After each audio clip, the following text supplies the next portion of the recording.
good one, Tyler. Cool. So for anyone that hasn't been following the project, give us a bit of a top-line overview of it. Sure. So, Battlefield Bad Company 2 came out earlier in March. Off to great success. We've sold over 5 million units worldwide, and so we're obviously very pleased with that. And had great success. We've been releasing pieces of content for players called VIP map packs, and now we're kind of ready to come out with our big digital expansion pack, and that's Battlefield Bad Company 2 Vietnam. Cool. So what's changed? You can see obviously in the environment here, we are no longer in a modern day setting. I'm using an old school weapon, an old AK-47. I'm playing with some teammates here who don't look like, they're in the modern day army. But it's still Battlefield Bad Company 2 at the roots.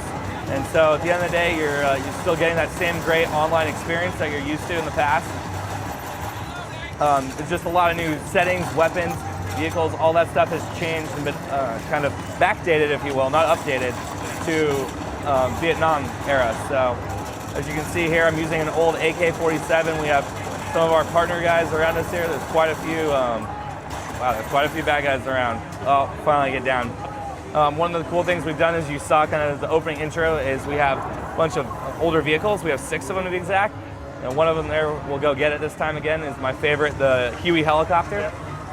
And of course, Battlefield's always known for, the fantastic online gameplay, but vehicles always make a big part of that. As you saw, there's plenty of destruction still involved.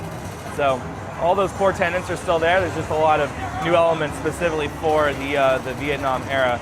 So you can see here I am in the Huey. We're gonna go.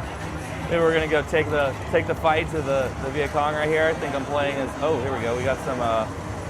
Somebody doesn't want you to. Yeah, someone doesn't want me to. So we're gonna come in hot in a second here. We also have a whole bunch of. Nice. There we go. Let my teammates take it out the rest of the way. Woo. Going from a modern setting to Vietnam, where you are limited by the kind of era-specific stuff that you can put into the game, is that a challenge or an opportunity? I think it's a little bit of both. You look at it in the terms of the fact is we wanted to make an expansion pack out of this game, and we didn't want it to be just new content and for the sake of content. So it's a really cool experience when you get in there. You look at the numbers and stuff, and you're like, okay, there's new weapons, there's new maps, there's all that new stuff. But at the end of the day, I can still come in here and try and do, come in there and try and dump a vehicle right on him. Kill this guy down for us. There we go. So at the end of the day, it's a brand new experience, but still feels like Battlefield. And one of the cool things that we have in the game, you have small things like we talked about the weapons, you have new vehicles. There's 4 new maps, which give you a lot of new area to go in and play around in.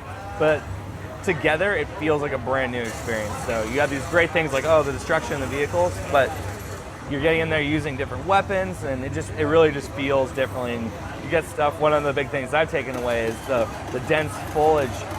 You can come in and you snipe, and it's very different. You can sit in a big pile of bushes and shoot guys, and no one can really see you. Then you move to a different pile and you shoot them again. And in the modern setting and with the weapons that we have in the regular version of Bad Company 2, it's not quite the same. So it just opens up slightly new gameplay elements. One of the cool things that we have with Battlefield.com, we have a blog, and we post every time we do a major change or update. We post a lot of those changes, what they are. Slightly tweaking or balancing weapons is a really big thing. Making sure that something seems like it's slightly over or underpowered, you can adjust it, you can tweak them and tune them. And so I think that's one of the big things. If you look even back before the game came out, the betas that we ran, giving people the option to give us feedback on a non-final game, and then see those changes in action when they finally load the disc in a tray. I think it's not only rewarding for those players, but it's also very beneficial for everyone in the whole experience. We come out with a game that's already had testing on it in ways like that. So the Battlefield team always has been highly respectful and receptive to the community. So even more so coming in with this title in this game, I think a lot of people are excited about it, and in a lot of ways it's a good nod back to a older game that we may have made a handful of years before. Yeah. So what are you showing here that's new? Everything, like we talked about, the setting itself is new. We have the same modes that we've had in Bad Company 2, but this map itself is called Phu Bai Valley. And so as you can see, we were talking about the dense foliage and stuff like that. We have 4 total maps, and there's good variety within those maps themselves as well. So this is just one of the many to show. And you'll recognize it's kind of traditional conquest mode. Oh, so now I'm going to switch to the gunner and see if I can. All right.